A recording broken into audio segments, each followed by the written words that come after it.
इस वक्त हमारे साथ मौजूद हैं फरीदकोट से इंडिपेंडेंट एमपी निर्दलीय सांसद सरबजीत खालसा जी और उनसे हम कल बात करेंगे।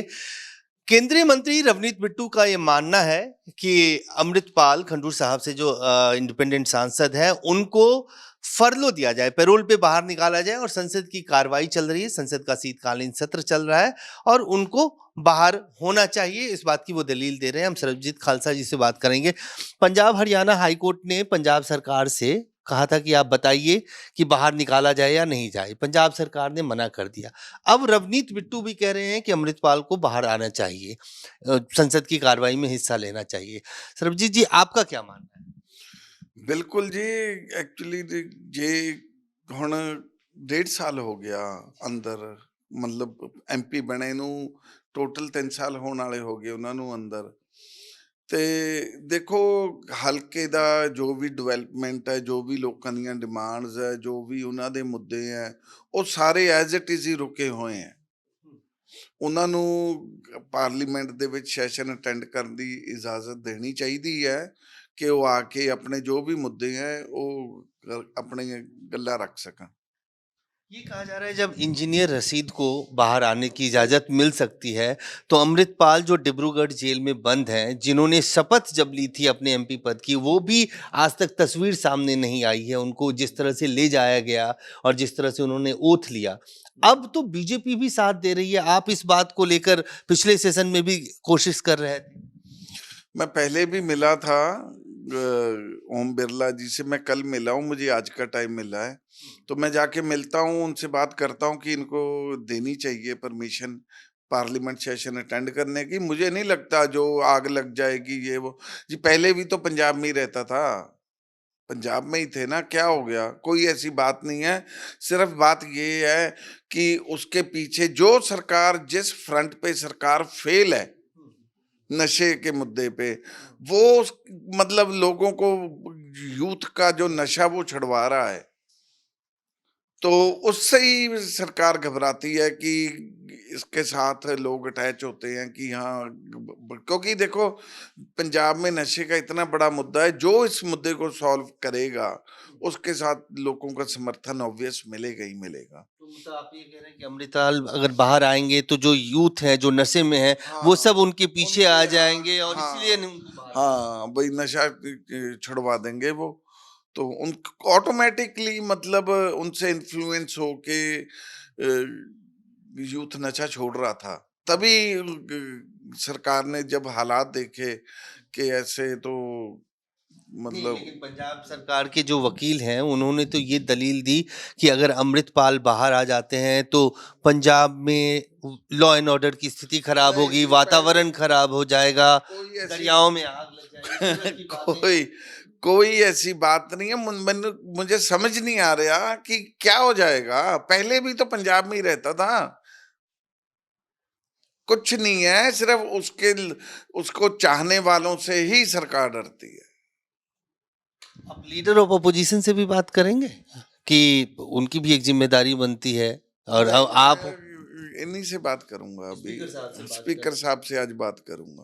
अच्छा। एक जो आपको लेकर खुद आपकी कॉन्स्टिट्यूएंसी में कांग्रेस के लोग और बाकी के लोग कहते हैं कि आप बहुत ज्यादा एब्सेंट रहते हैं, नजर नहीं आते हैं मुझे ना संसद का मुझे सिस्टम चल रहा देखो, है। ऑपोजिशन का तो फर्क काम है, मतलब उनकी तो ड्यूटी है एलिगेशन लगाना। मैं मंथ में कम से कम 10-12 दिन स्पेशल कॉन्स्टिट्यूएंसी को देता हूँ। बिल्कुल, मुझे मतलब जो लोकल प्रेस वाले हैं जो वहां के, मुझे कभी किसी ने ये क्वेश्चन नहीं किया। देखो विरोधियों का तो काम है, मुझे नहीं कभी किसी ने कहा या कोई कह भी दे मतलब कि मैं नहीं जाता हूँ। मैं जाता हूँ अपनी कॉन्स्टिट्यूंसी में, रेगुलर जाता हूँ। हमारे कॉन्स्टिट्यूंसी में तो लोग ये कहते हैं कि हमने तो आज से पहले कभी एमपी देखा ही नहीं था। फरीदकोट की कौन कौन सी बात इस बार जो है संसद में सुनाई देगी, कौन कौन सी? मेन जो फरीदकोट का मुद्दा मैंने मतलब देखा है ना, पानी का मुद्दा है। कैंसर पानी की वजह से ही कैंसर है। इस पानी का कोई ना कोई हल निकलना चाहिए। धन्यवाद। सरबजीत खालसा जी, साफ तौर से कहते हुए कि जब बाकी लोगों को संसद में आने की इजाज़त है, इंजीनियर रशीद को आने की इजाज़त है, तो अमृतपाल को भी इजाज़त मिलनी चाहिए अपनी बात रखने के लिए, और इस बात को लेकर वो आज फिर स्पीकर से मुलाकात करेंगे। कैमरामैन फिरोज के साथ अजय झा, दैनिक सवेरा, दिल्ली। इस वक्त हमारे साथ मौजूद हैं फरीदकोट से इंडिपेंडेंट एमपी, निर्दलीय सांसद सरबजीत खालसा जी, और उनसे हम कल बात करेंगे। केंद्रीय मंत्री रवनीत बिट्टू का ये मानना है कि अमृतपाल खंडूर साहब से जो इंडिपेंडेंट सांसद है उनको फरलो दिया जाए, पैरोल पे बाहर निकाला जाए, और संसद की कार्रवाई चल रही है, संसद का शीतकालीन सत्र चल रहा है और उनको बाहर होना चाहिए, इस बात की वो दलील दे रहे हैं। हम सरबजीत खालसा जी से बात करेंगे। पंजाब हरियाणा हाईकोर्ट ने पंजाब सरकार से कहा था कि आप बताइए कि बाहर निकाला जाए या नहीं जाए, पंजाब सरकार ने मना कर दिया। अब रवनीत बिट्टू भी कह रहे हैं कि अमृतपाल को बाहर आना चाहिए, संसद की कार्रवाई में हिस्सा लेना चाहिए। सरबजीत जी, आपका क्या मानना है? बिल्कुल जी। एक्चुअली जे ਹੁਣ 1.5 ਸਾਲ ਹੋ ਗਿਆ ਅੰਦਰ, ਮਤਲਬ ਐਮਪੀ ਬਣੇ ਨੂੰ ਟੋਟਲ 3 ਸਾਲ ਹੋਣ ਵਾਲੇ ਹੋ ਗਏ ਉਹਨਾਂ ਨੂੰ ਅੰਦਰ। ਤੇ ਦੇਖੋ, ਹਲਕੇ ਦਾ ਜੋ ਵੀ ਡਿਵੈਲਪਮੈਂਟ ਹੈ, ਜੋ ਵੀ ਲੋਕਾਂ ਦੀਆਂ ਡਿਮਾਂਡਸ ਹੈ, ਜੋ ਵੀ ਉਹਨਾਂ ਦੇ ਮੁੱਦੇ ਹੈ, ਉਹ ਸਾਰੇ ਐਜ਼ ਇਟ ਇਜ਼ ਹੀ ਰੁਕੇ ਹੋਏ ਹੈ। ਉਹਨਾਂ ਨੂੰ ਪਾਰਲੀਮੈਂਟ ਦੇ ਵਿੱਚ ਸੈਸ਼ਨ ਅਟੈਂਡ ਕਰਨ ਦੀ ਇਜਾਜ਼ਤ ਦੇਣੀ ਚਾਹੀਦੀ ਹੈ ਕਿ ਉਹ ਆ ਕੇ ਆਪਣੇ ਜੋ ਵੀ ਮੁੱਦੇ ਹੈ ਉਹ ਆਪਣੀਆਂ ਗੱਲਾਂ ਰੱਖ ਸਕਣ। ये कहा जा रहा है जब इंजीनियर रशीद को बाहर आने की इजाजत मिल सकती है, तो अमृतपाल जो डिब्रूगढ़ जेल में बंद हैं, जिन्होंने शपथ जब ली थी अपने एमपी पद की, वो भी आज तक तस्वीर सामने नहीं आई है, उनको जिस तरह से ले जाया गया और जिस तरह से उन्होंने ओथ लिया। अब तो बीजेपी भी साथ दे रही है, आप इस बात को लेकर पिछले सेशन में भी कोशिश कर रहे थे। मैं पहले भी मिला था ओम बिरला जी से, मैं कल मिला हूँ, मुझे आज का टाइम मिला है, तो मैं जाके मिलता हूँ, उनसे बात करता हूँ कि इनको देनी चाहिए परमिशन पार्लियामेंट सेशन अटेंड करने की। मुझे नहीं लगता जो आग लग जाएगी ये वो। जी पहले भी तो पंजाब में ही रहता था, पंजाब में ही थे ना, क्या हो गया? कोई ऐसी बात नहीं है।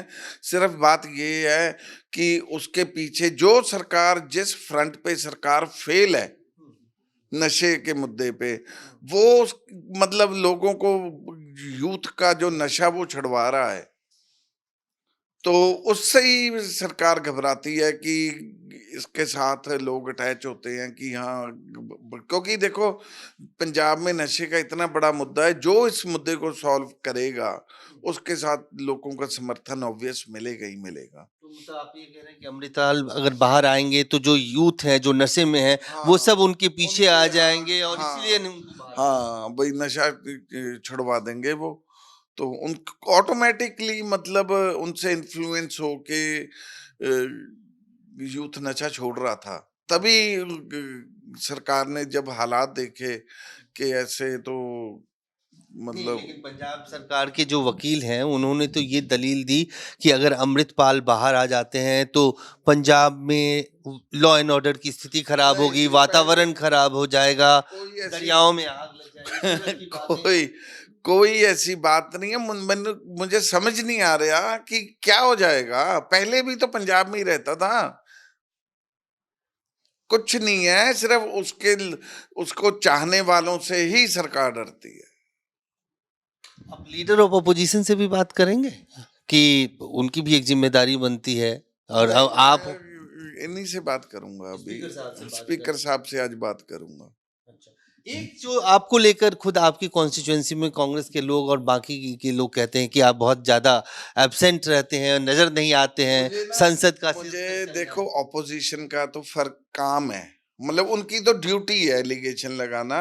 मैं मंथ में कम से कम 10-12 दिन स्पेशल कॉन्स्टिट्यूएंसी को देता हूँ। बिल्कुल, मुझे मतलब जो लोकल प्रेस वाले हैं जो वहां के, मुझे कभी किसी ने ये क्वेश्चन नहीं किया। देखो विरोधियों का तो काम है, मुझे नहीं कभी किसी ने कहा या कोई कह भी दे मतलब कि मैं नहीं जाता हूँ। मैं जाता हूँ अपनी कॉन्स्टिट्यूंसी में, रेगुलर जाता हूँ। हमारे कॉन्स्टिट्यूंसी में तो लोग ये कहते हैं कि हमने तो आज से पहले कभी एमपी देखा ही नहीं था। फरीदकोट की कौन कौन सी बात इस बार जो है संसद में सुनाई देगी, कौन कौन मेन जो फरीदकोट का मुद्दा मैंने मतलब देखा है ना, पानी का मुद्दा है। कैंसर पानी की वजह से ही कैंसर है। इस पानी का कोई ना कोई हल निकलना चाहिए। धन्यवाद। सरबजीत खालसा जी साफ तौर से कहते हुए कि जब बाकी लोगों को संसद में आने की इजाज़त है, इंजीनियर रशीद को आने की इजाज़त है, तो अमृतपाल को भी इजाज़त मिलनी चाहिए अपनी बात रखने के लिए, और इस बात को लेकर वो आज फिर स्पीकर से मुलाकात करेंगे। कैमरामैन फिरोज के साथ अजय झा, दैनिक सवेरा, दिल्ली।